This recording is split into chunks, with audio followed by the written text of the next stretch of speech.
प्रकार से यदि आप बार बार अपने श्वास को लेवें और रोकें और फिर धीरे से छोड़ें, फिर बाहर श्वास को छोड़ा, फिर बाहर रोके, जब तक रोक सकते हैं तब तक रोक के रखें, फिर धीरे से भीतर श्वास को लेने।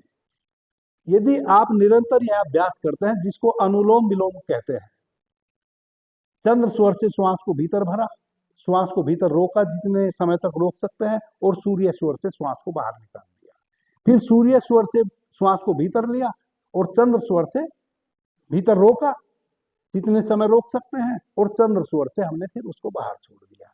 यह आपकी 72,000 प्राणवाहिनी नाड़ियां और 6,000 विद्युत के पोल और 7 चक्र शरीर के, इन सबको शुद्ध कर देता है। यदि आपके स्वर विपरीत चल रहे हैं तो इस प्रकार के अभ्यास करने से आपके स्वर शुद्ध रूप से चलने लगेंगे। जो चंद्र की तिथि है उसमें चंद्र स्वर चलेगा, जो सूर्य की तिथि है उसमें सूर्य स्वर चलेगा। क्यों? क्योंकि हमारे भीतर जो है प्राणवाहिनी नाड़ियां हैं, जो अब विद्युत, क्योंकि वह तो मैंने कल भी कहा था कि वह कोई ऐसा नहीं है कि कोई पाइप है, वह केवल पोल हैं। एक पोल यहाँ है, एक पोल यहाँ है। यह पोल यहाँ से विकिरण छोड़ रहा है, यहाँ से स्पार्क हो रहा है, और दूसरा पोल उसको एक्सेप्ट कर रहा है। ऐसा समझो आप। ऐसा नहीं है कि वो एक बस प्रवाह निरंतर चल रहा है। विद्युत के जो पोल है इनमें तो तार भी बंधे हैं। एक तार से फिर एक विशेष दूरी पे एक पोल हम लगा देते हैं ताकि तार नीचे ना झूले, है ना, और एक पोल से दूसरे पोल तक वो तार बंधे हैं। लेकिन हमारे भीतर तो तार भी नहीं, हमारे भीतर तो तार भी नहीं है। श्वासों से जो ऊर्जा हमने ली वह हमारे एक चक्र पे आके रुकी, वहां से ट्रांसफॉर्म हुई, फिर वह उन 6,000 पोल में गई। उन 6,000 पोल ने फिर उसको हमारे पूरे शरीर में जो 72,000 प्राणवाहिनी नाड़ी है उसमें वितरित कर दिया। अब वह पोल हमारे डैमेज हो चुके हैं, इसी कारण से हमारे स्वर तिथि के अनुसार नहीं चल रहे हैं। उसके पीछे कारण भी यही है कि हमारा, जैसे हमारा खान पान, कई बार हम अधिक तला फला निरंतर 10 दिन यदि लगातार हम तला फला भोजन ग्रहण करें, बासी कुचिष्ट भोजन ग्रहण करें, ऐसा भोजन ग्रहण करें जो बहुत देर से डाइजेस्ट होने वाला हो, तो हमारे ऊर्जा के पोल गड़बड़ हो जाएंगे, केवल हमारे खाने से, केवल हमारे भोजन से। इसलिए हमारे यहाँ सात्विक भोजन, निरामिष भोजन का प्रसार है। हम वैसा भोजन लेते हैं, कुचिष्ट भोजन नहीं लेते हैं। हम देखते हैं कि भोजन जो है वह तमस तो नहीं बढ़ा देगा हमारे भीतर, वह रजस तो नहीं बढ़ा देगा। हम सतोगुणी भोजन ग्रहण करते हैं। सतोगुणी भोजन हम इसलिए ग्रहण करते हैं ताकि हमारी प्राणवाहिनी नाड़ियां सही प्रकार से चलती रही। यदि आपने तमोगुणी भोजन लिया तो आप अधिक सोएंगे, अग्नि तत्व बहेगा आपका अधिक, आपको निद्रा अधिक आएगी, आपके ऊर्जा के पोल गड़बड़ हो जाएंगे, आपके श्वास जो चंद्र स्वर में चल रही है और विपरीत, यानी कि गलत स्वर में, गलत तिथि में चल रही है, उसके कारण वही बन जाते हैं। फिर हमारे भीतर एक विशेष गर्मी भोजन के कारण, भोजन यदि हमने गरिष्ठ ले लिया तो निरंतर सूर्य स्वर चलेगा ना उसको डाइजेस्ट करने के लिए, और उस अग्नि तत्व बहेगा। अब यदि हम निरंतर वैसा कर रहे हैं तो सूर्य स्वर ही बहने लगा, चंद्र स्वर वाले जो पोल हैं वो डेड हो गए, क्योंकि निरंतर हम गरिष्ठ भोजन ले रहे हैं, उसके कारण हमारा सूर्य स्वर ही सक्रिय रह रहा है। तो जो हमारे चंद्र वाले पोल हैं उनमें ऊर्जा बहुत दिनों तक जब नहीं जा रही है तो वह डेड हो जाएगी, क्योंकि वह कोई खंबा नहीं है सीमेंट का और ना वह तार है, वह तो विद्युत तरंग फैलती है, वो प्रवाह वहां से रुक जाएगा। फिर यदि आप अकस्मात जब देखें, जब कोई स्वर विज्ञानी आपको बताए कि आपके तो तिथि के अनुसार गलत स्वर चल रहे हैं, फिर आप चिंता में पड़ जाते हैं कि अब हम क्या करें। उसको आप भांति भांति से चेंज करते हैं, फिर भी वह चेंज नहीं होते। बहुत से मित्र जो स्वर विज्ञान का अभ्यास करते हैं, कई बार देखते होंगे कि स्वर हमने चेंज किया, कुछ देर रहा और फिर वह वापस उसी स्वर में श्वास चलने लगी। ऐसा होता है ना, आप शायद कह रही थी कल। वैसे क्यों होता है? क्योंकि हमारे जो वो ऊर्जा के पोल है वो तो बंद पड़े हैं, तो चंद्र स्वर बहे कैसे? इसलिए आप अनुलोम विलोम करके अपने स्वरों को सही प्रकार से चला सकते हैं। अनुलोम विलोम का अभ्यास आप दिन में 4 बार 6 बार भी कर सकते हैं।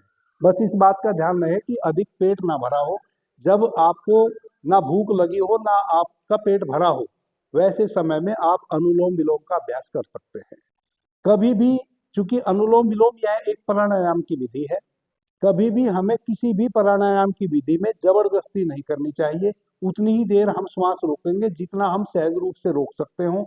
जरा सा भी यदि हम शक्ति लगाएंगे तो आपको किसी भी, चाहे यह आप प्राणायाम की विधि से गुजर रहे हैं या किसी अन्य विधि से आप पहले से गुजर रहे हैं, या कभी भी आपको नई कोई प्राणायाम की विधि कहीं से जानने को मिलेगी, तो इस बात का आप हमेशा ध्यान रखेंगे कि कभी भी हमें उसके साथ शक्ति अप्लाई नहीं करनी है। यदि आपने शक्ति अप्लाई की तो प्राणायाम के विपरीत आपको फल मिलेंगे। आपकी प्राणवाहिनी नाड़ियां और भी ज्यादा डेड हो जाएंगी।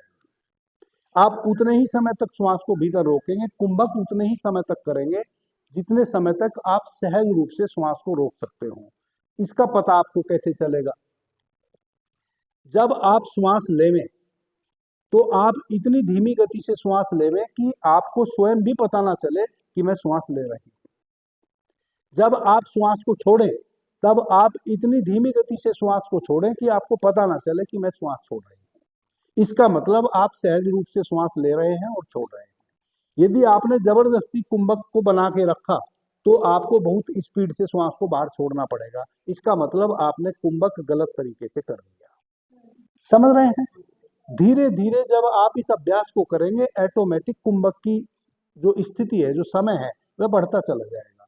यदि आप अभी 10 सेकंड अपने श्वास को रोक पा रहे हैं तो 2 दिन, 5 दिन, 10 दिन में ऑटोमेटिक आप 12-15 सेकंड रोकने लगेंगे।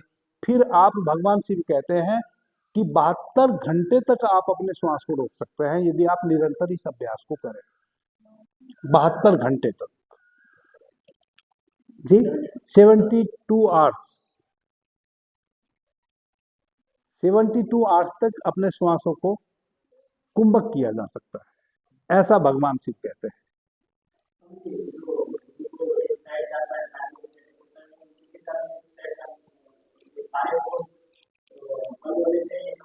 यस,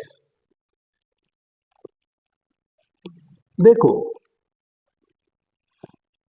श्वास को आप फिर से समझने की कोशिश करें। श्वास तो हमारे भीतर जाती है। हम सोचते हैं कि श्वास हमारे फेफड़े तक जाती है। यह सच नहीं है। सच यह है कि जब आप मेडिटेशन करते हैं, ध्यान करते हैं, साधना करते हैं, तो जिस प्रकार की भी आप साधना करते हैं, ये एक चमत्कार समझो। आप अभी यहाँ बैठे हुए हम सब लोग 2 मिनट एक अभ्यास करेंगे और आप देखेंगे कि जो मैं कह रहा हूँ उसकी पुष्टि हो जाएगी। वह क्या है कि यदि आपने अपने आज्ञा चक्र पे अपने अवधान को लगाया, अपने होश को लगाया, पूरा होश आप अपने आज्ञा चक्र पे स्थित कर लीजिए,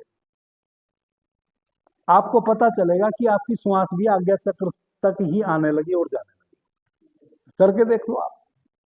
यदि सही में आपने कंसंट्रेट कर लिया अपने आज्ञा चक्र में, जहां माताएं बहनें बिंदी लगाती हैं, जहां हम तिलक लगाते हैं, दोनों बाहों के बीच में, दोनों आंखों के बीच में अपने ध्यान को आप एकाग्रचित करें, आपकी श्वास भी 1 से 2 मिनट में वहीं आने लगेगी और वहीं से जाने लगेगी वापस। आपका यह भ्रम मिट जाएगा कि मेरा फेफड़ा श्वास लेता है।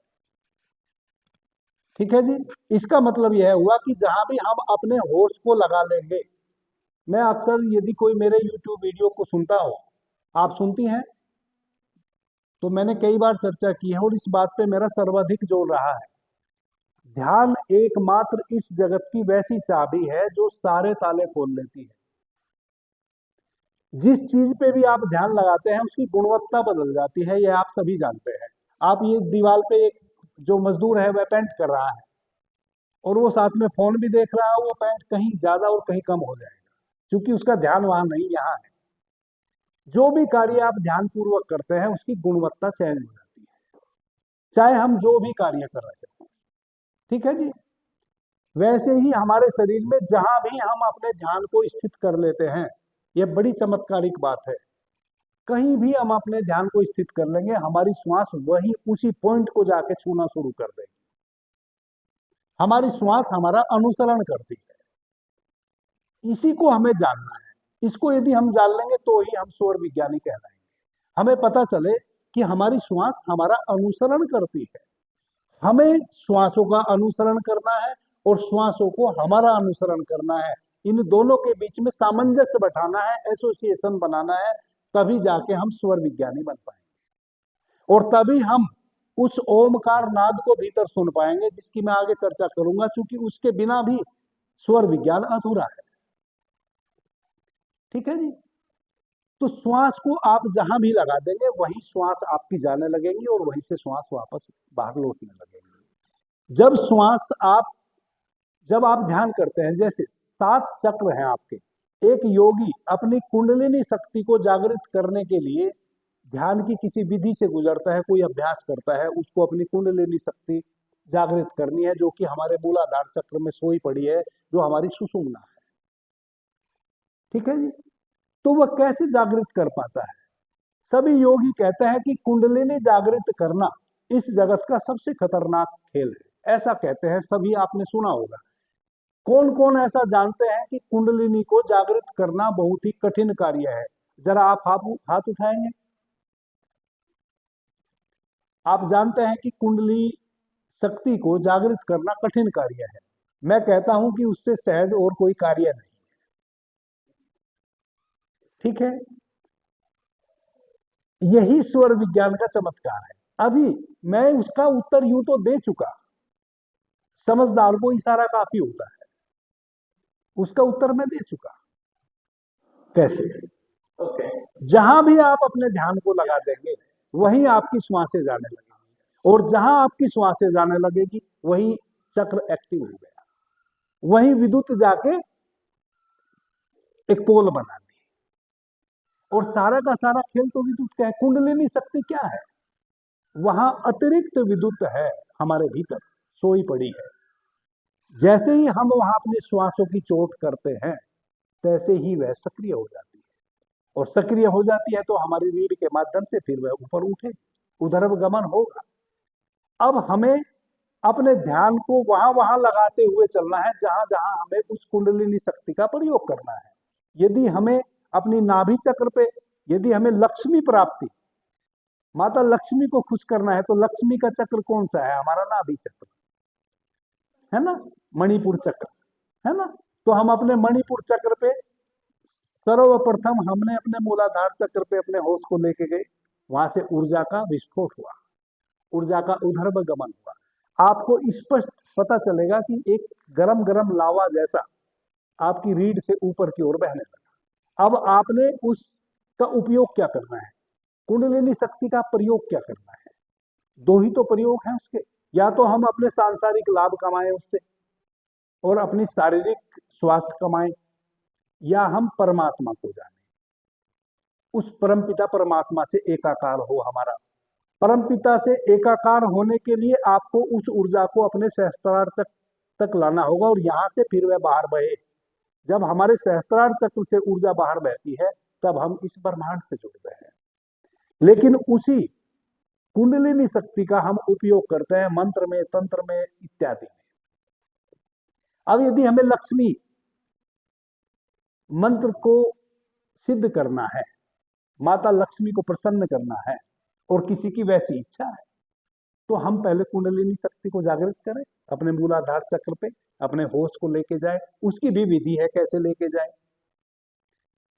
फिर जब ऊर्जा का विस्फोट होने लगे, आपको पता चलेगा ऊर्जा अब बहने लगी, और यह एक ही दिन में होता है। इसके लिए ऐसा नहीं है जन्मों जन्मों आपको साधना करनी पड़ेगी। जितनी भी बातें इस तरह की कही गई है, असल में वह भटकाने के लिए है। वह क्यों है भटकाने के लिए? वह भी बड़े मजे की बात है। यदि मैं आपको कहूं कि कोई कार्य बहुत ही सरल है, तो पता है बहुत से मित्र आप लोगों में से कहेंगे कि नहीं, इतना सरल कैसे हो सकता है, यह यूं ही कह रहे हैं। वह कौन लोग होंगे पता है आपको? वह उस विद्या के विद्यार्थी नहीं है, वह उसके योग्य नहीं है। जो व्यक्ति योग्य नहीं होता है, वह उसमें अनेकों कारण खोज लेता है किसी भी बात में। तो जो हमारे ऋषि हैं, जो सिद्ध पुरुष हुए हैं, जिन्होंने ग्रंथों में ये सब चीजें लिखी हैं, वो जानते हैं। जो समझदार है वो इशारा पकड़ के पकड़ लेंगे, और जो गैर समझदार है वो पूरा जन्म तक उलझे रहेंगे, उनको कुछ भी प्राप्त नहीं होगा।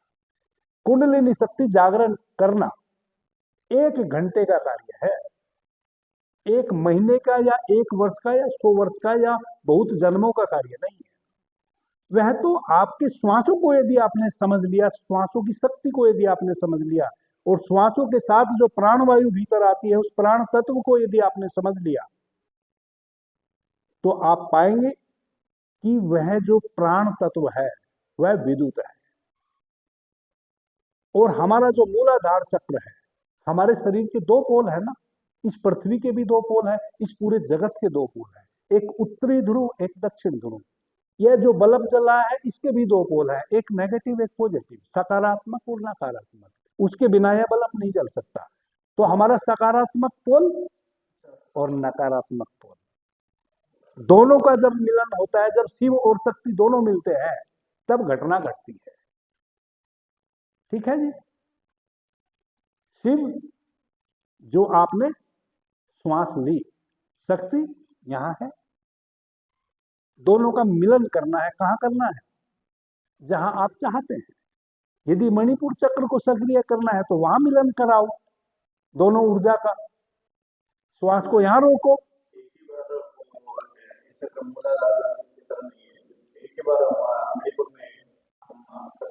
पहले मूलाधार चक्र को सक्रिय करो, वहां से ऊर्जा बहेगी, उसका उदर्भगमन होगा, ऊर्जा ऊपर की ओर उठेगी।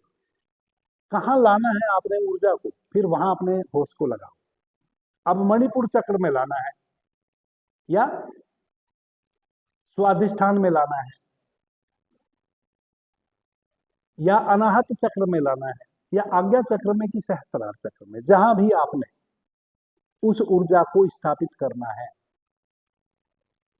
कौन सा कार्य आप लेना चाहते हैं? जैसे मैंने कहा ना, यदि आप अपने आज्ञा चक्र में उस ऊर्जा को लाते हैं, तो आज्ञा चक्र से ही आप समझे, आपके यहाँ आपकी भाषा में आज्ञा चक्र को क्या कहेंगे?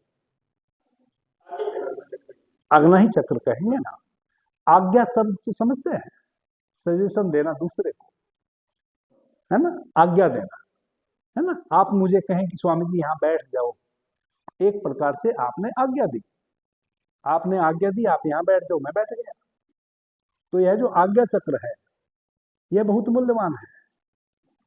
हम जो भी कार्य करते हैं, कोई मंत्र सिद्ध करते हैं या कोई भी आदेशात्मक कोई भी कार्य करते हैं, वह इस आज्ञा चक्र की शक्ति से करते हैं।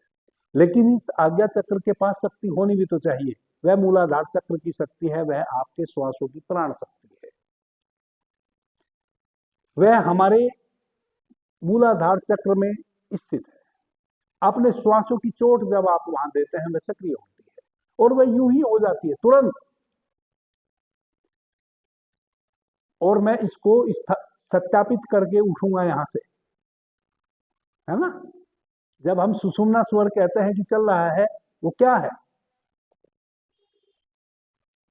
सुषुम्ना स्वर में आंशिक रूप से अल्प मात्रा में हमारा मूलाधार चक्र ही सक्रिय होता है जब हमारा सुषुम्ना स्वर बहता है। और ऐसा हम में कौन ऐसा व्यक्ति है जिसका ना बहता हो सुषुम्ना स्वर?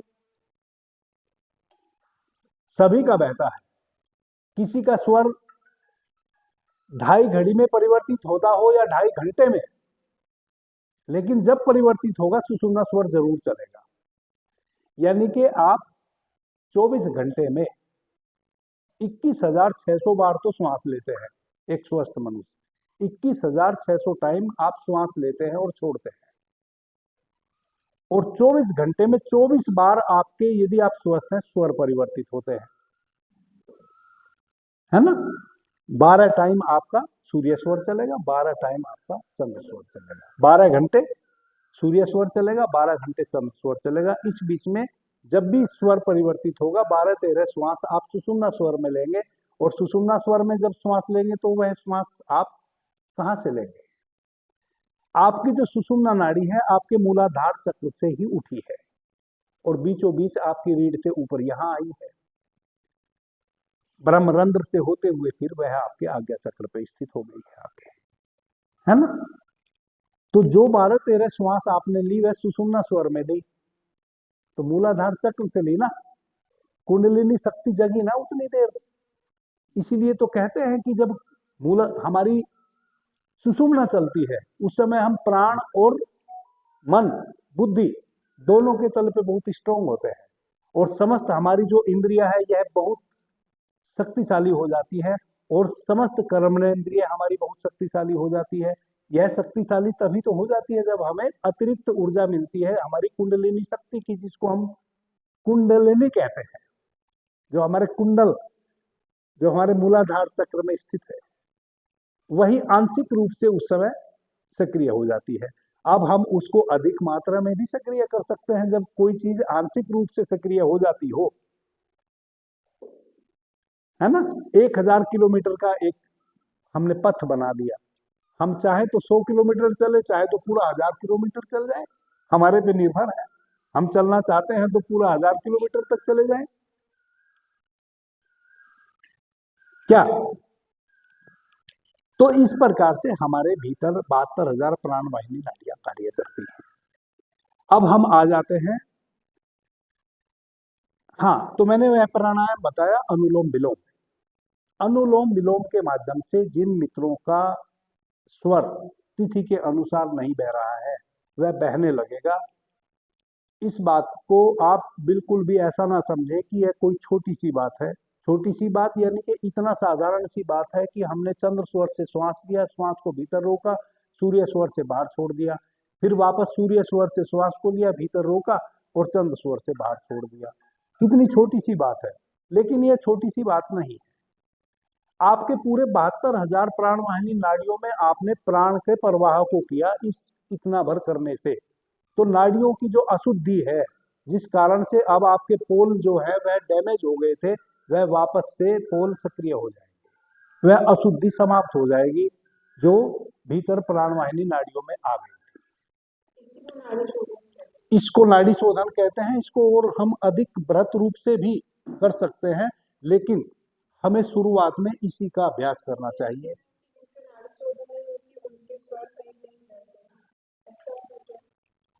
मैं वही बात तो कह रहा हूं,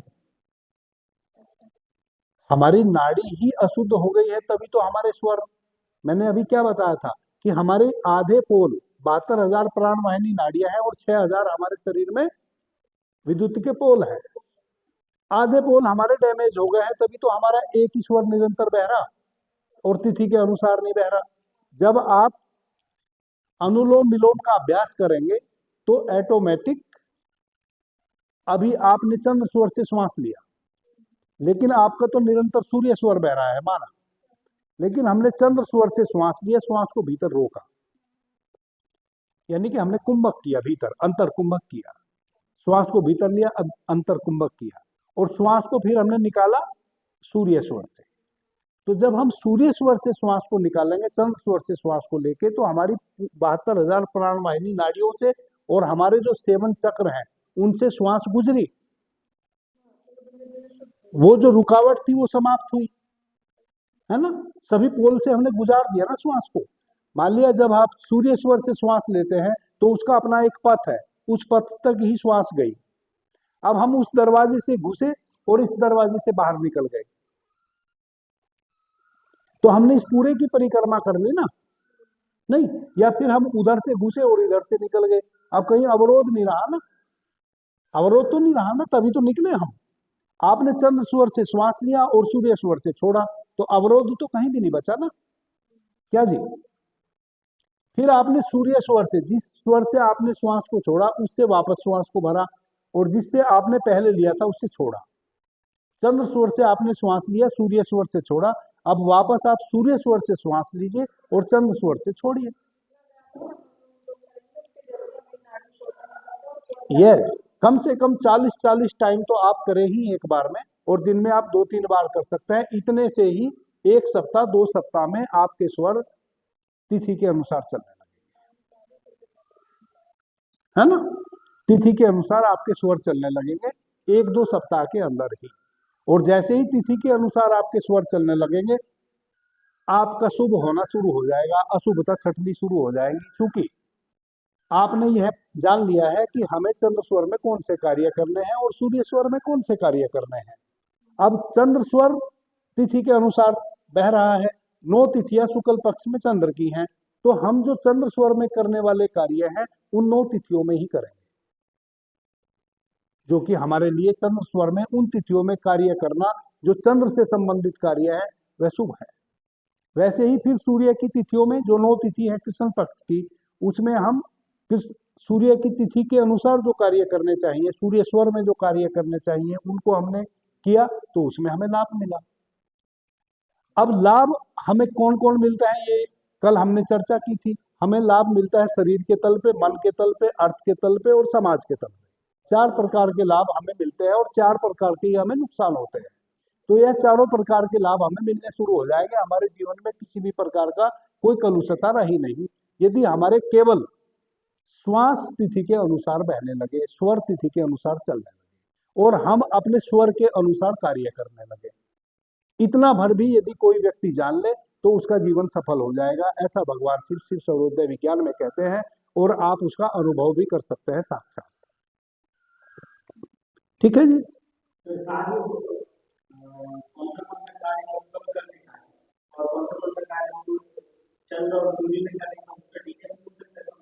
हाँ बिल्कुल, आपने तो आप तो सब जानते हैं। अच्छा अच्छा, देखो जब हम सूर्य स्वर में श्वास लेते हैं उस समय हमें कौन कौन से कार्य करने चाहिए वह डिटेल्स यदि आप नोट करना चाहते हैं तो कर लें। इतना तो मैं कई बार दोहरा चुका हूं कि जब सूर्य स्वर बहता है उस समय हमें 4 कार्य करने चाहिए और जिसमें हमें प्राण की शक्ति की आवश्यकता अधिक हो, यानी कि शक्ति लगा के जो कार्य करने पड़े वैसे कार्य हमें सूर्य स्वर में करने चाहिए। यह तो मैं कई बार बता चुका। फिर भी यदि आप ऐसा समझते हैं कि आपको यह समझ नहीं आ रहा कि कौन कौन से वैसे कार्य हैं तो उसको आप नोट करते हैं। जैसे यदि आपने युद्ध करने जाना है, किसी से लड़ाई झगड़ा करने जाना है, अब युद्ध का समय तो रहा नहीं, ना हम राजा हैं ना सामने हमारे कोई राजा है, लेकिन युद्ध हमारा प्रतिपल चलता रहता है। ऐसा कोई व्यक्ति नहीं है जो प्रतिपल युद्धरत ना रहता हो। युद्ध हमारा चलता ही रहता है, आपका भी चलता रहता है। और किसी से युद्ध ना चले तो स्वयं से स्वयं का युद्ध चलता रहता है। हमारे मन में और हमारी आत्मा में कोई सामंजस्य नहीं बैठता। हमारा मन कुछ कह रहा होता है, आत्मा कुछ कह रही होती है। मन कहता है इस कार्य को कर लो, आत्मा कहती है नहीं नहीं गलत है। हम हर वक्त सभी समय में युद्धरत रहते हैं। तो जब आपको किसी व्यक्ति के पास, ऐसे व्यक्ति के, दुष्ट व्यक्ति के पास जाना हो, उससे निपटना हो, उससे आपका कोई कार्य सिद्ध होना हो और वह दुष्ट प्रवृत्ति का व्यक्ति है, वह आपको किसी भी प्रकार से दबा लेगा, समझ रहे हैं। तो ऐसा कोई भी व्यक्ति है जिससे आपको पार पाना है, उसको कुछ सामान आपका उसके यहाँ फंस गया है, वह दे नहीं रहा है, या कोई भी कार्य आपको ऐसे व्यक्ति से लेना है तो आप उसको सूर्य स्वर में करें। और लगे हाथों यह भी समझ लें कि दुष्ट व्यक्ति से सूर्य स्वर में कैसे करें, क्योंकि इसको मैं बाद में बताता, अब कृष्णा जी ने कह दिया है तो मैं अभी इसको उद्धृत कर देता हूं। जब हमें किसी दुष्ट व्यक्ति से कार्य निकालना हो, दुष्ट व्यक्ति का मतलब है कि वह हमारी बात सुनेगा नहीं, वह हमें समझेगा नहीं, वह हमारी बात ही नहीं सुनेगा, हमारे विपरीत बात करेगा। हम जो भी कहेंगे वह हमें गलत ठहराने की कोशिश करेगा। दुष्ट व्यक्ति वही तो होता है। हम कितने भी सही हों, कितने भी अच्छे हों और हम कितनी भी अच्छी बातें सामने वाले से करें, लेकिन वह हमारी बात को गलत सिद्ध करेगा और अपनी बात को हमारे ऊपर स्थापित करेगा। वही तो दुष्ट व्यक्ति है।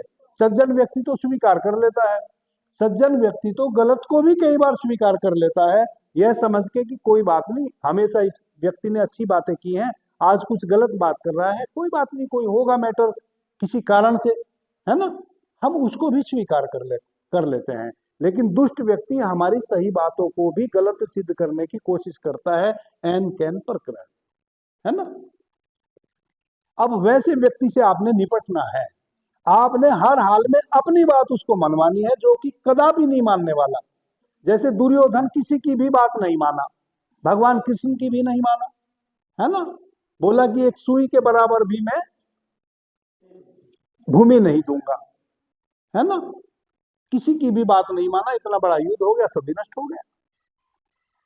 जितनी अभी हमारे भारतवर्ष की कुल जनसंख्या है, कहते हैं कि 1.25 अरब, यानी कि 125 करोड़ लोग महाभारत के युद्ध में मर गए, है ना।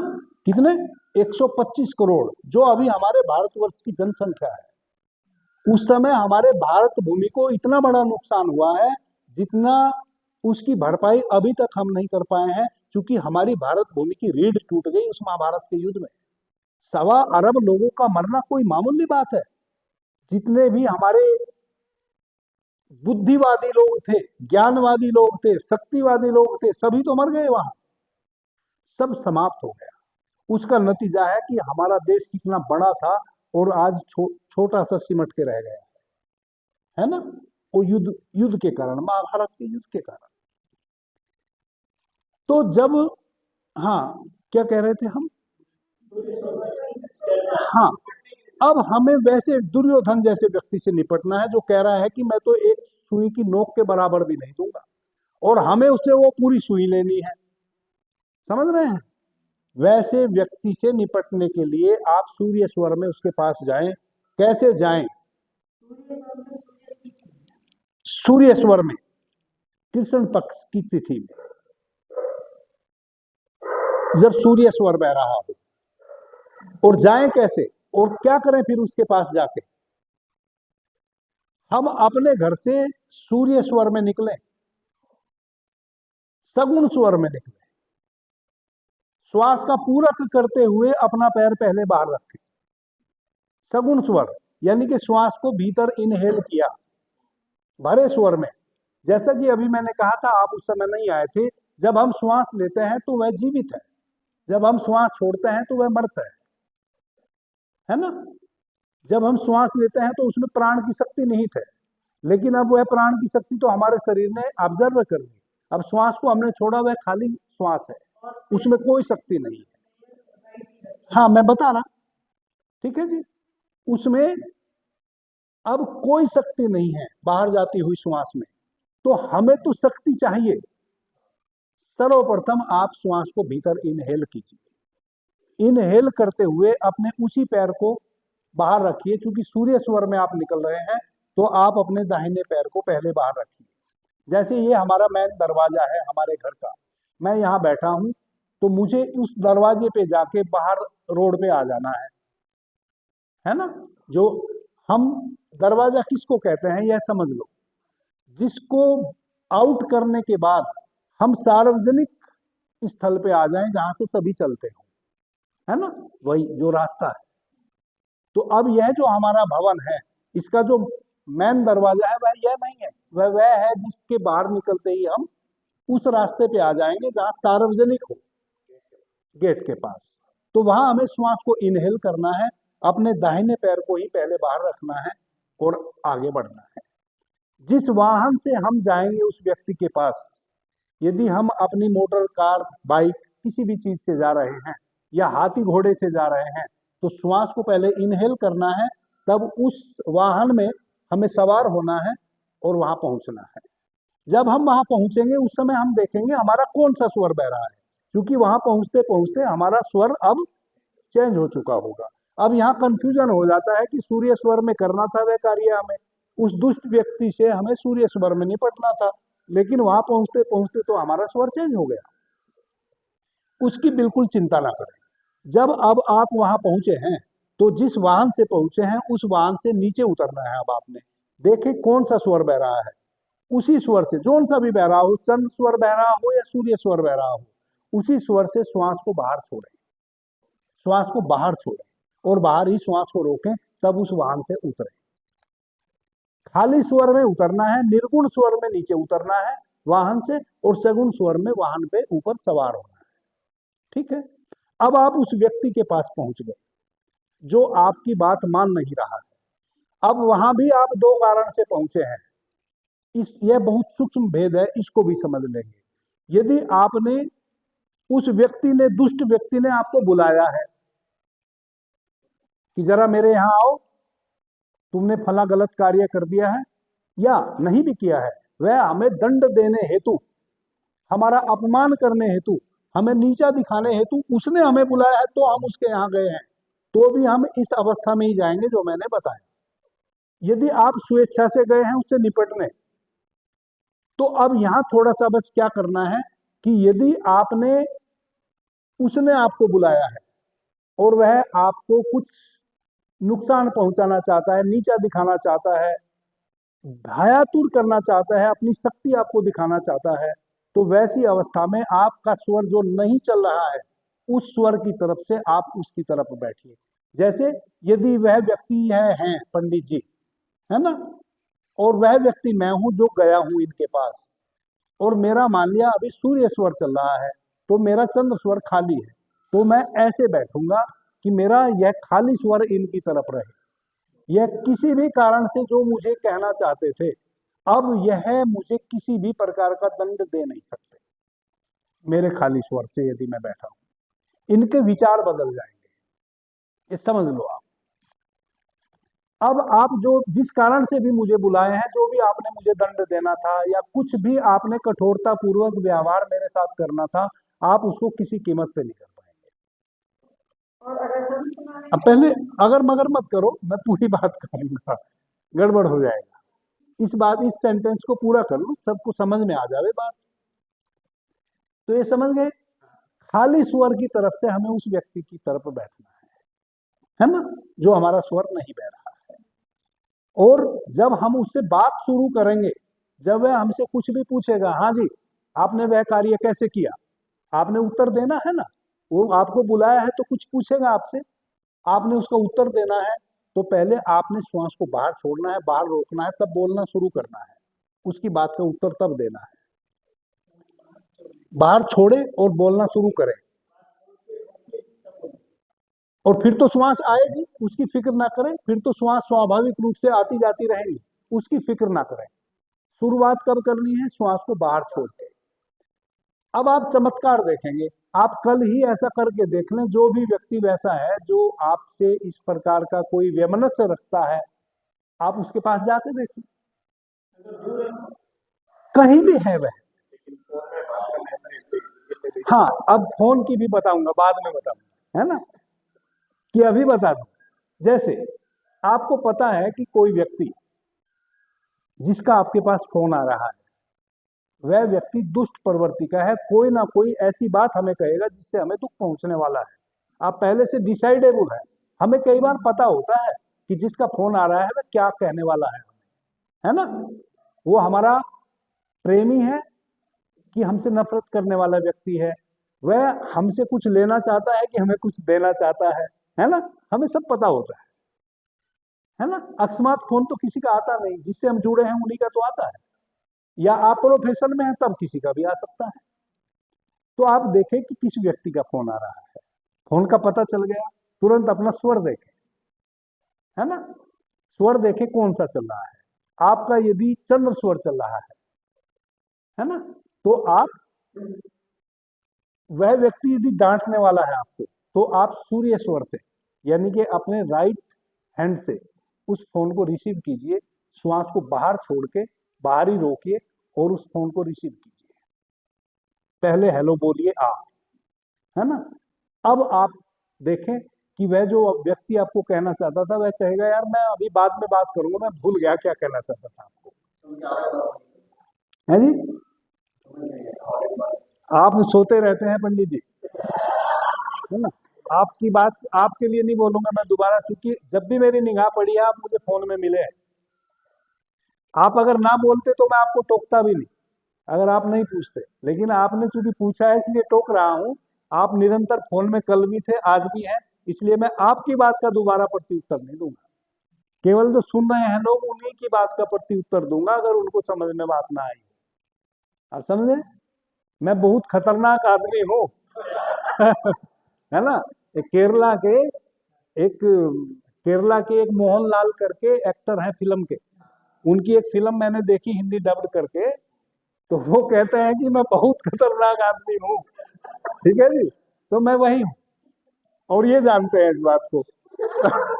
है ना, इनसे मेरी 2 महीने पहले झड़प हो चुकी फोन पे। ये आपके बेंगलुरु में रहते हैं, है ना। लेकिन आपको मैं एक मौका देता हूँ।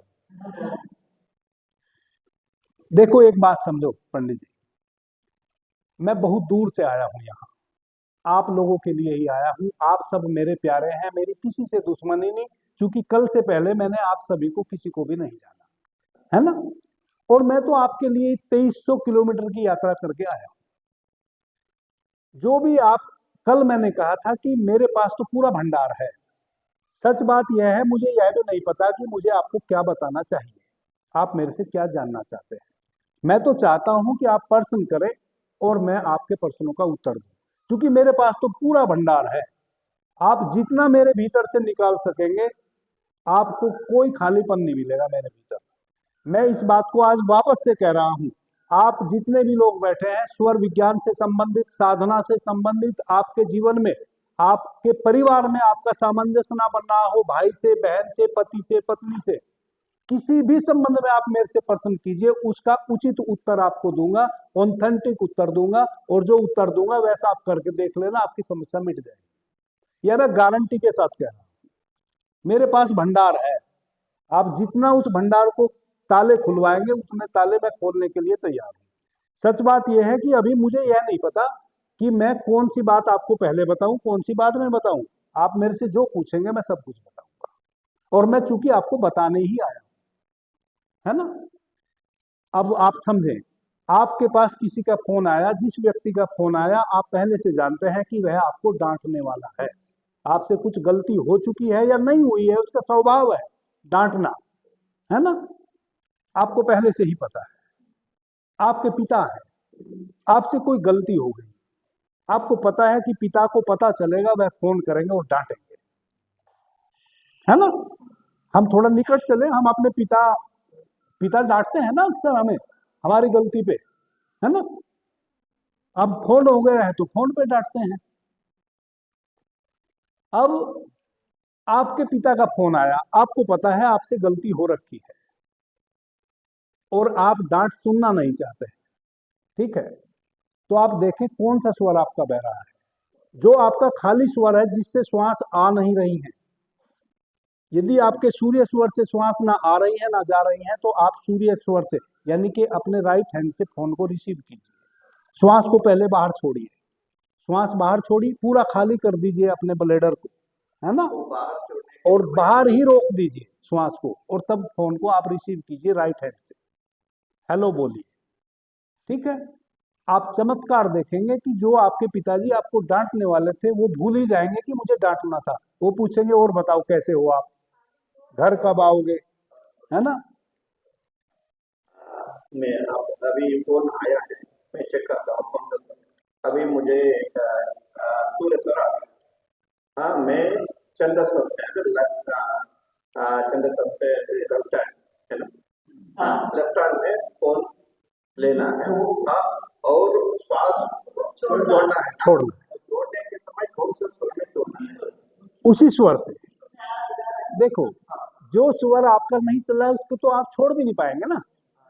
यदि आपका सूर्य स्वर बंद है तो उससे तो आप छोड़ भी नहीं पाएंगे। जो स्वर आपका चल रहा है, जैसे अभी आपको हाथ लगाने की जरूरत नहीं है, अभी आपका कौन सा स्वर चल रहा है, आप पहले चेक कर ले, हाथ से कर ले, राइट चल रहा है ना। अब जब आप श्वास छोड़ेंगे तो राइट से ही तो छूटेगी, क्योंकि लेफ्ट तो बंद है।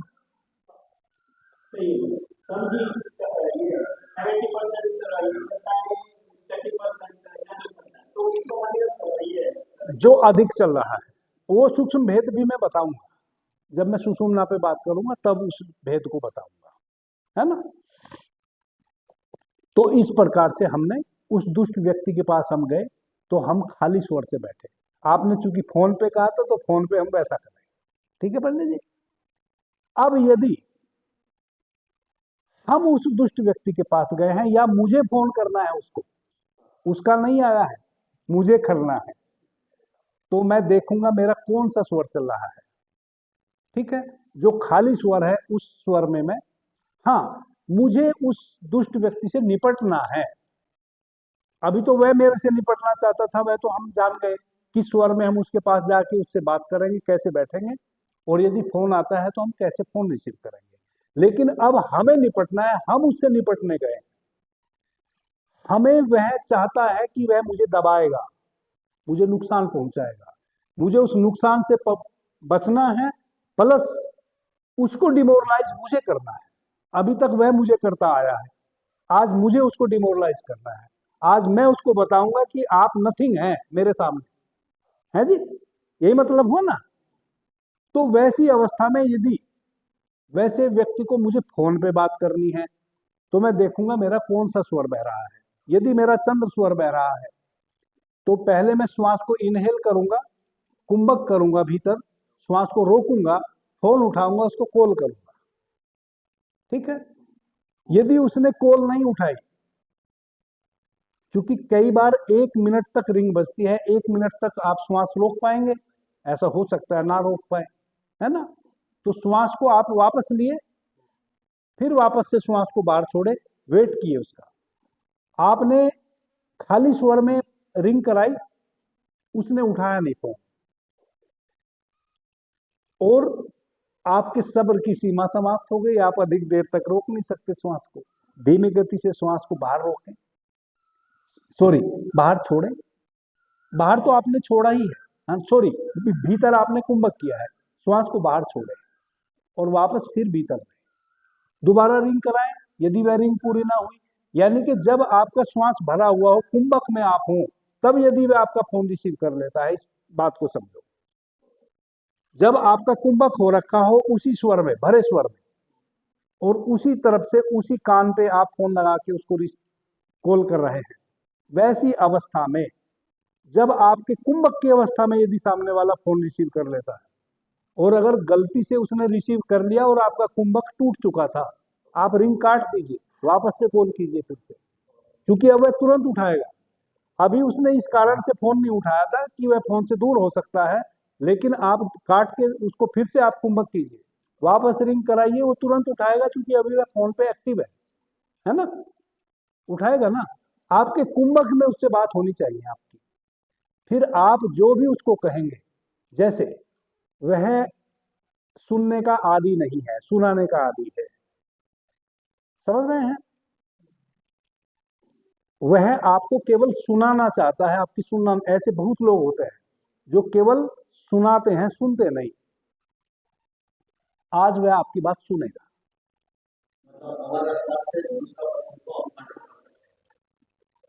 कंट्रोल, वही तो मैं कह रहा हूं। आज आपकी बात वह सुनेगा, यानी कि आप आज उसको जो कहना चाहते हैं वह उसको समझेगा और उसको स्वीकार भी करेगा, समझ रहे हैं। वह समझेगा भी और स्वीकार भी करेगा। आप उसको निर्देश दे रहे हैं, उसको वो समझेगा कि हाँ पंडित जी सही कह रहे हैं, और ठीक है पंडित जी, आपको आश्वस्त भी देगा, पंडित रे हैं, आपको वो आश्वस्त भी करेगा कि हाँ मैं ऐसा करूंगा। यह है स्वर की शक्ति। अब यदि आप उसके पास गए हैं, उसके घर गए हैं, तो आपका जो स्वर भरा हो उसकी तरफ से आप उसके समक्ष बैठिए। जैसे वह व्यक्ति यह है और मेरा सूर्य स्वर बह रहा है और मैं इनके पास गया हूं अपनी बात मनवाने, तो मैं ऐसे बैठूंगा। मतलब आप वैसे स्थिति में या तो खड़े रहेंगे या बैठेंगे कि आपका सूर्य स्वर ही उनकी तरफ पड़े, और आप उनसे चर्चा कीजिए। पहले श्वास को भीतर भरिए, कुंभक कीजिए, ठीक है, उनको पता ना चले, और अब आप उनकी बात का प्रत्युत्तर दीजिए। या तो आप पहले बोलेंगे या वह पहले आपसे बोलेंगे।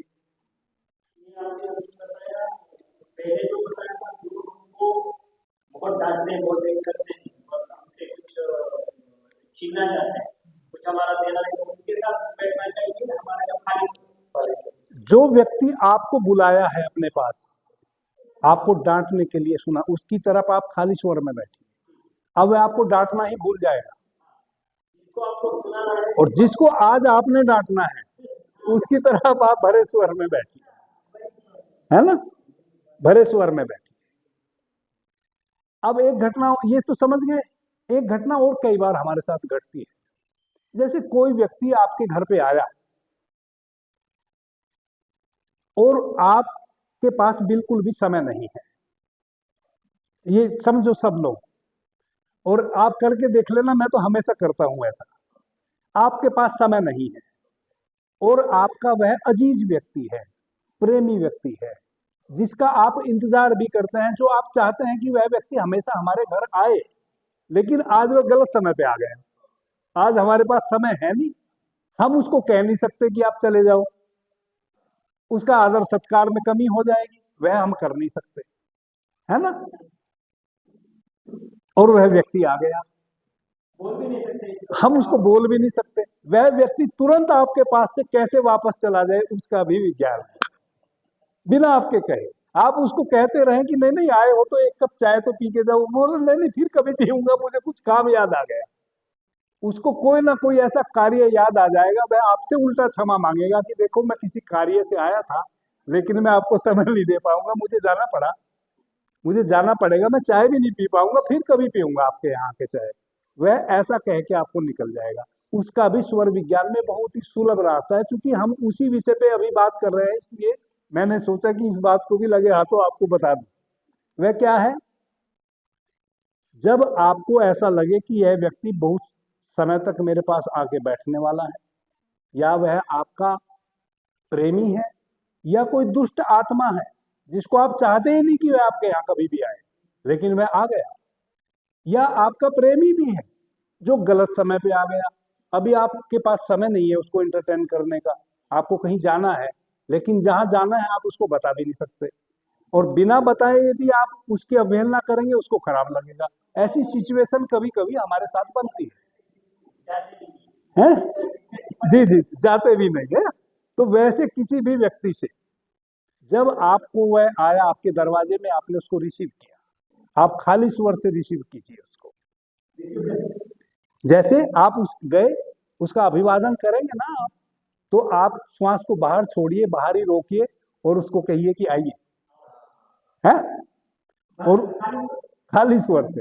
और जैसे खाली नहीं, जैसे आपका स्वर, हाँ, भरे स्वर से स्वर को बाहर छोड़िए, यानी कि खाली स्वर में उसको रिसीव कीजिए, खाली स्वर,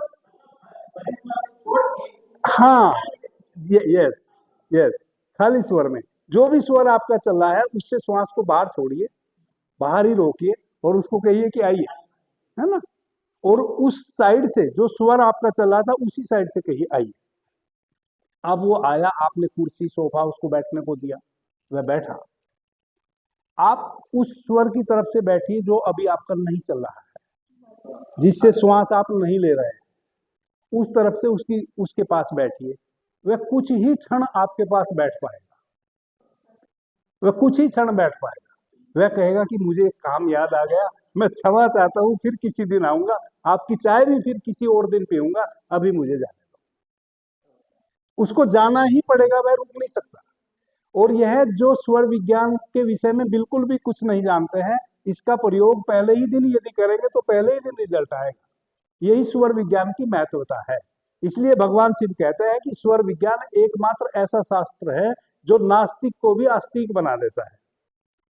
क्योंकि ऐसा यदि आप करके देखेंगे तो आपका बढ़ेगा ना कि अरे ये तो कमाल हो गया, आस्था बढ़ेगी ना अपनी श्वासों के प्रति, स्वर के प्रति।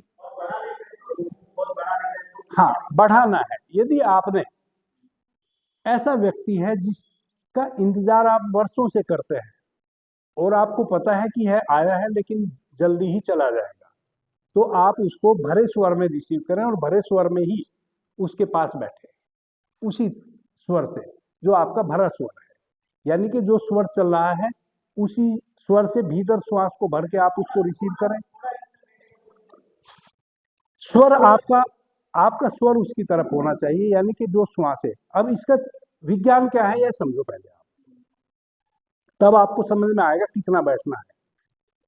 जब मैं श्वास को छोड़ रहा हूं तो मेरी श्वास उस व्यक्ति के ऊपर पड़ रही है ना। मेरी श्वास उस व्यक्ति के निकट जा रही है, वह व्यक्ति मेरी श्वास को इनहेल कर रहा है।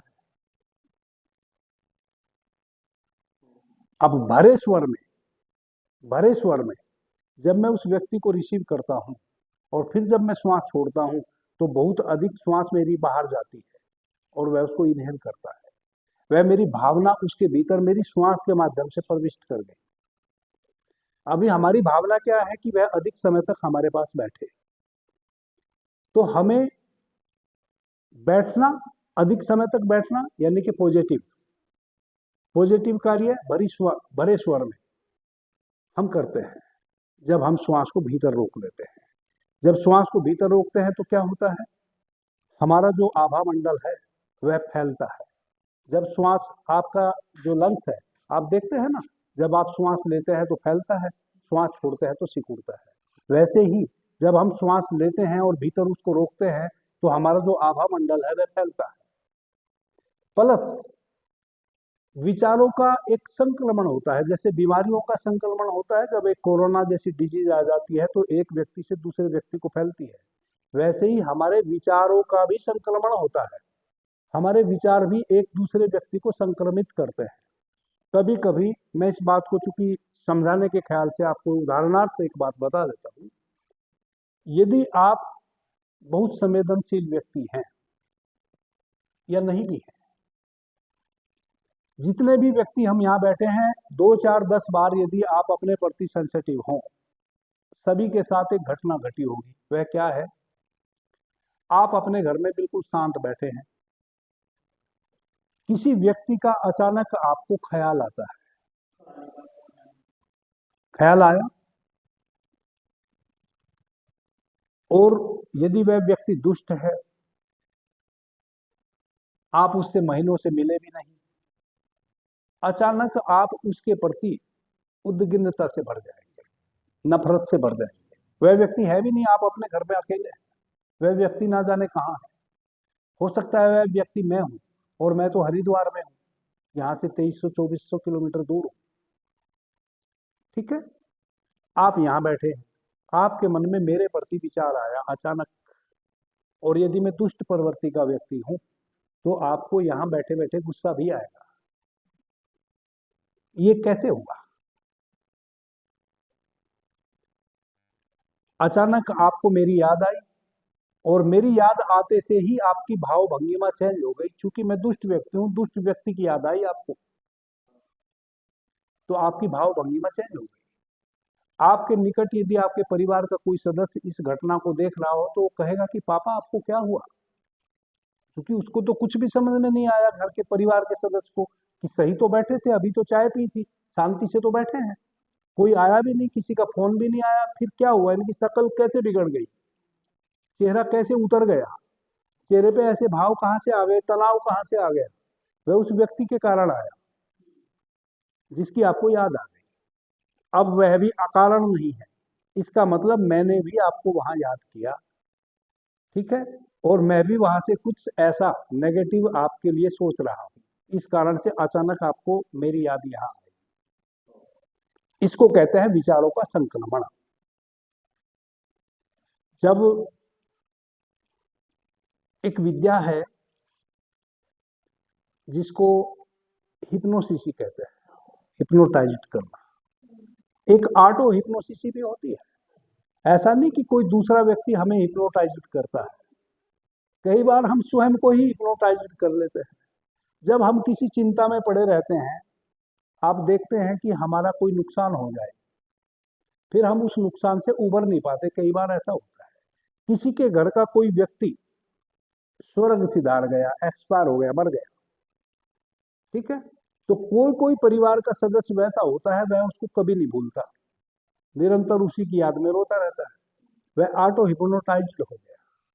कोई बैड घटना आपके साथ घट गई, कोई नुकसानदायक घटना घट गई, आपको कोई नुकसान हो गया, उस नुकसान होने के बाद आपको बहुत जगह लाभ भी हुआ है, लेकिन आप उस नुकसान की स्थिति को भूल नहीं रहे हैं। जैसे कोई कोई व्यक्ति वैसा होता है कि उसने किसी बिजनेस में 1 लाख रुपए लगाए और उसको यह आशा थी कि वहां से उसको 2 लाख रुपए की प्राप्ति होगी, लेकिन उसको 1,50,000 रुपए की प्राप्ति हुई। 1,00,000 उसने लगाए थे, 50,000 एक्स्ट्रा उसको लाभ मिला। उसने आशा की थी 1,00,000 रुपए के लाभ की, नहीं, एक तो उसने लगाया था, आशा 2,00,000, यानी कि 1,00,000 उसको कमाई मिलेगी, है ना। अब देखो, ऐसे व्यक्ति हम में से बहुत सारे लोग होंगे कि जो हमने 1,00,000 एक्स्ट्रा कमाने की आशा लगा रखी थी, उसमें हमें 50,000 की इनकम हुई, 50 कम हुई। अब वह व्यक्ति बैठ के रो रहा है ना। घर में कोई व्यक्ति, आप जाते हैं उसके घर में, आप उनकी पत्नी को पूछते हैं कि यह व्यक्ति क्यों रो, इनको क्या हुआ, क्यों रो रहे हैं, तो कहेगी कि हुआ तो कुछ भी नहीं, इनको 50,000 रुपए का लाभ हुआ है इसलिए रो रहे, है ना। 1,00,000 का होना था, 50 का हुआ, 50 का नहीं हुआ इसलिए रो रहे। नुकसान नहीं हुआ, समझो, हुआ तो लाभ ही है, उतना नहीं हुआ जितना वह चाहते थे, है ना। जितना उन्होंने एक व्यवस्था बनाई थी वह नहीं हुआ, हाँ, उससे कम हुआ। अब उस व्यक्ति से उसने पूछा, भाई 50,000 रुपए का लाभ तो हुआ है, रो क्यों रहे हो, नुकसान तो नहीं हुआ। बोला, यार क्या बात करते हो, 1,00,000 रुपए का लाभ होना था, इतना 50,000 का नुकसान ही तो हुआ मेरा। आप कहते हैं कि मेरा नुकसान क्या हुआ, यह 50,000 का मुझे नुकसान ही तो हो गया, जो कम मैंने कमाए। ये हमारा विचार होता है। अब ऐसी सोच वाला व्यक्ति निरंतर उसी विचार में पड़ा रहेगा, वह यही सोचता रहेगा कि ये 50,000 क्यों कम आए, उसी में उलझा रहेगा। तो इस प्रकार से विचारों के संक्रमण होते हैं। एक ही विचार में वह उलझा हुआ है, वह चाहे तो उसी पैसे को वापस फिर उसी कार्य में लगा के, जब 50,000 रुपए कमाए जा सकते हैं तो 50 और कमाए जा सकते हैं, लेकिन अब वह 50 और लगा के उस पूंजी को, अब तो 1,50,000 आ गए ना उसके पास, वह 1,50,000 से तो 2,00,000 कमा ही सकता है ना, यानी कि ज्यादा ही कमा पाएगा ना। अब उसको एक पूंजी मिल गई कि यहाँ ऐसा इतना पैसा इन्वेस्ट करने से इतना लाभ तो हो सकता है, लेकिन वह बाकी लाभ से भी वंचित हो जाएगा, क्योंकि वह जो 50,000 का उसको घाटा हुआ है उसको भुला ही नहीं पा रहा है। उसकी एक माला बना ली उसने, वह उसका मंत्र बन गया। अब उस मंत्र को निरंतर अभिमंत्रित कर रहा है, और वह मंत्र कोई भी मंत्र एक दिन सिद्ध हो जाता है। जब आप किसी विषय को 1,000 बार दोहराएंगे तो वह आपकी श्वासों में सिद्ध हो गया, अब आप उससे कभी भी नहीं उबर पाएंगे, वो लॉस होता रहेगा। देखो ना, हम कोई भी मंत्र को सिद्ध करते हैं, कैसे करते हैं, कहते हैं ना कि 1,00,000 टाइम हमें फला मंत्र को दोहराना है तो वह सिद्ध हो जाएगा। कोई मंत्र 108 टाइम दोहराने से सिद्ध हो जाता है। इसका मतलब बार बार दोहराने से वह हमारी श्वासों में, जो हमारी आती जाती श्वास है, उसमें उस मंत्र का एसोसिएशन हो जाता है, तब वह सिद्ध होता है। अब हमारी श्वास उस मंत्र की तरंगों को पकड़ ले। प्रत्येक मंत्र की ध्वनि से एक प्रकाश विसर्जित होता है, प्रत्येक मंत्र की ध्वनि से एक अलग ध्वनि उत्पन्न होती है। जब आप अभी मंत्र का उच्चारण कर रहे थे हवन में, तो उस मंत्र के उच्चारण करने से जो ध्वनि निर्मित हो रही थी, वह ध्वनि ऐसे फैल रही थी, है ना। वह एक जो उद्देश्य था उस मंत्र के पीछे, उस उद्देश्य की पूर्ति हो रही है, और उस पूरे वातावरण को वह मंत्र अपनी उसमें ले रहा है, अपने कब्जे में ले रहा है। अब उतना वातावरण अति शुद्ध हो गया। जहां आज आपने पूजा की है, वहां कई दिनों तक आप अच्छा एहसास करेंगे। जब वह मूर्तियां वहां से हट जाएंगी, उसके बाद भी यदि आप वहां बैठेंगे आंख बंद करके, तो आपको जो आज घटना घटी है उसकी फीलिंग होगी, क्योंकि वहां उस मंत्रों की ध्वनि अभी भी है ना, वो तरंग अभी भी है। वह जो एक शक्ति, वह जो एक प्रकाश तरंग वहां फैली है, वह दीवालों ने, उस मिट्टी ने, वहां की सब कुछ ऑब्जर्व कर लिया है। वहां का जो फर्नीचर है उसने भी उसको ऑब्जर्व कर लिया है। इसलिए तो हम अपने घर में हवन करते हैं, यही तो कारण है उसका, ताकि हम एक पॉजिटिव वेव तरंगे पैदा करें, और फिर हमारे पूरे घर का फर्नीचर से लेके और दीवालों से लेके सब कुछ उसको ऑब्जर्व कर ले, और हमारे घर में पॉजिटिविटी बनी रहे। जैसे ही वह पॉजिटिविटी खत्म होती है, फिर हम दोबारा पूजा का आयोजन करते हैं, प्रार्थना का आयोजन करते हैं, हवन का आयोजन करते हैं। ताकि वह फिर से, जैसे ही वह एनर्जी कम होती है, फिर हम वापस एनर्जी को परिपूरित कर देते हैं। यही मंत्र का भी विज्ञान है। जब निरंतर हम किसी मंत्र को उच्चारण करेंगे तो एक समय वैसा आएगा कि हमारी जो 72,000 प्राणवाहिनी नाड़ी है, 1,00,000 बार उसको दोहराने से वह 72,000 प्राणवाहिनी नाड़ियां उस मंत्र के पीछे जो वह ध्वनि निस्सरित हो रही है, जब आप ओम बोलते हैं तो ओम बोलने के पीछे जो ध्वनि का निस्सरण हो रहा है, वह ध्वनि आपकी 72,000 नाड़ियों में प्रविष्ट कर। अब आपके शरीर का एक एक रोमा रोमा उस मंत्र की ध्वनि को अपने में ऑब्जर्व कर लिया। जब वह रोमा रोमा ऑब्जर्व कर लेता है, तब वह मंत्र सिद्ध हो गया। अब आप उस मंत्र का कभी भी उपयोग करेंगे तो जो उस मंत्र के पीछे का उद्देश्य है, उसका आपको लाभ मिलेगा। यही मंत्र को सिद्ध करने का विज्ञान है। वैसा ही नेगेटिव, यदि आपने किसी विषय पे नेगेटिव, एक व्यक्ति यह सोच ले कि शायद मुझे कैंसर हो गया है, सुबह दोपहर शाम वो इसी बात को दोहराए कि कैंसर हो गया है, मेरे पेट में दर्द रहता है या कोई साधारण बीमारी नहीं है, मुझे तो कैंसर हो गया है। उसको 100% एक दिन कैंसर हो जाएगा। वो अलग बात है कि वह कितने दिन में उसका मंत्र सिद्ध होएगा, 1,00,000 टाइम में होएगा कि 108 टाइम में होएगा, पर हो जाएगा, है ना। जैसे कोई मंत्र 1,008 बार हम जपते हैं, कोई 1,00,000 बार जपते हैं। अलग अलग मंत्र अलग अलग समय में सिद्ध होता है। और उसके लिए फिर कोई दीपावली की रात्रि में है, कोई पूर्णिमा में, कोई अमावस्या में सिद्ध होता है। तो वैसे ही यदि आप बराबर, तो जो व्यक्ति, हम किस विषय पे बात कर रहे थे? हाँ, अब जो व्यक्ति निरंतर एक नेगेटिव विषय की माला बना लिया है, उसकी भाव तरंगे आप तक भी पहुंचनी शुरू हो जाएंगी। कैसे? आप अपने घर में दुखी हैं, बैठे हैं, बहुत दुखी हैं, लेकिन सामने वाला व्यक्ति जो आपके घर में आया है, उसको आप अपना दुख व्यक्त भी नहीं करना चाह रहे हैं, बताना भी नहीं चाह रहे, क्योंकि वैसे योग नहीं है कि आप अपनी समस्या उसको बताएं, है ना। फिर भी उसको कुछ तो पता चल ही जाएगा। कम से कम उसको इतना तो पता आपके पास आके चल ही जाएगा कि आप दुखी हैं, क्योंकि आपके भीतर वह दुख की जो भाव तरंगे हैं, जो आपका आभा मंडल है, उससे विसर्जित हो रहा है। जब उस व्यक्ति का आभा मंडल आपके आभा मंडल से टकराएगा, तो आपके दुख की अनुभूति उसको भी होगी। और यदि वह मेरे जैसा कुछ सेंसिटिव व्यक्ति हुआ, तो लगभग लगभग उसको यह भी पता चल जाएगा कि आपका दुख क्या है। इतना तो पता सभी को चल जाता है कि आप दुखी हैं, लेकिन आपका दुख क्या है यह भी पता चल सकता है यदि आप संवेदनशील है ना।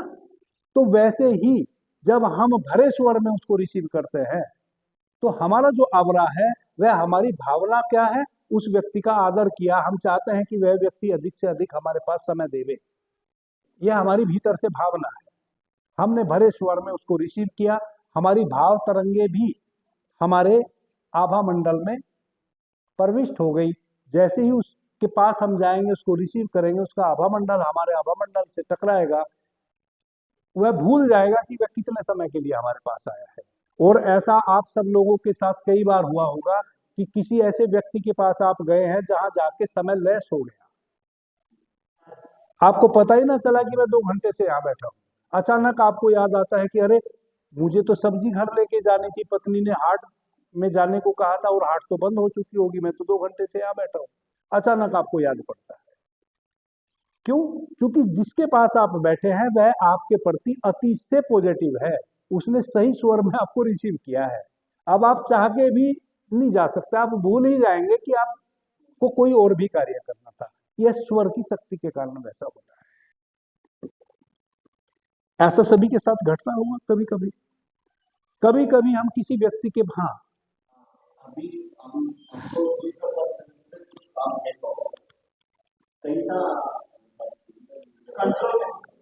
आप जैसे बोल रहे हैं वैसे ही बोले, मैं समझ लूंगा।